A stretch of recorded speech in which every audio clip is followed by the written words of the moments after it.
यह समय उनके लिए बहुत खास होता था। नाचते, जिंदगी बहुत अच्छी थी। इस जंगल में हर दिन एक नई कहानी बनती थी जो सभी के दिलों में बस जाती थी। हर कोई डरा हुआ था, उन्हें समझ नहीं आ रहा था कि क्या करें। सारे जानवर इकट्ठा हुए, उन्हें भोलू से अपनी रक्षा करनी थी।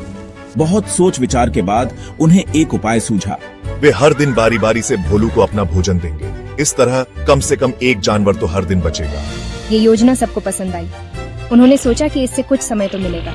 हो सकता है कि इस दौरान उन्हें कोई और उपाय मिल जाए। पर एक समस्या थी। ताकत से नहीं, बुद्धि से, यही मेरा मंत्र है। चीकू भोलू के पास देर से पहुंचा। वह जानबूझकर देर कर रहा था ताकि भोलू और भी गुस्से में आ जाए। भोलू गुस्से में आग बबूला हो रहा था। उसकी आंखों में गुस्सा साफ झलक रहा था। इतनी देर क्यों की? क्या तुम्हें पता नहीं कि मैं इंतजार नहीं कर सकता? रास्ते में मुझे एक और शेर मिला। उसने मुझे रोक लिया। वह बहुत बड़ा और डरावना था, इसलिए मुझे देर हो गई। भोलू को अपनी ताकत पर बहुत घमंड था। वह जंगल का सबसे ताकतवर शेर था और उसे लगता था कि कोई भी उसे हरा नहीं सकता। उसकी दहाड़ से पूरा जंगल कांप उठता था और सभी जानवर उससे डरते थे। वह दूसरा शेर कहाँ है? मुझे उससे मिलना है। मैंने सुना है कि वह भी बहुत ताकतवर है। मैं उसे चुनौती देना चाहता हूँ और साबित करना चाहता हूँ कि मैं ही सबसे ताकतवर हूँ। चीकू, एक चालाक खरगोश, भोलू की इस घमंड भरी बातों से तंग आ चुका था। उसने सोचा कि भोलू को एक सबक सिखाना चाहिए।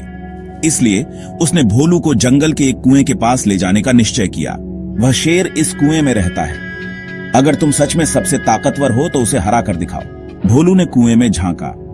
उसे कुएं के पानी में अपनी ही परछाई दिखाई दी, लेकिन उसे लगा कि यह कोई दूसरा शेर है जो उसे चुनौती दे रहा है। उसे अपनी ही परछाई दिखाई दी। भोलू को लगा कि दूसरा शेर उस पर हंस रहा है और उसे नीचा दिखा रहा है। गुस्से में भोलू का चेहरा लाल हो गया। उसने सोचा कि अब उसे इस शेर को सबक सिखाना ही होगा। उसकी दहाड़ और भी तेज हो गई। गुस्से में भोलू कुएं में कूद गया। उसे लगा कि वह दूसरे शेर को हरा देगा और अपनी ताकत का प्रदर्शन करेगा, लेकिन भोलू को तैरना नहीं आता था। कुएं में गिरते ही वह पानी में संघर्ष करने लगा और धीरे धीरे डूबने लगा। उसकी सारी ताकत बेकार हो गई। जंगल में फिर से शांति छा गई। भोलू के घमंड और ताकत का अंत हो गया। सभी जानवरों ने राहत की सांस ली। सबने चीकू की चतुराई की तारीफ की।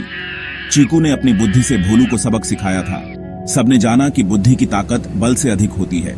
इस घटना ने सभी को यह सिखाया कि घमंड और ताकत से ज्यादा महत्वपूर्ण है समझदारी और चतुराई।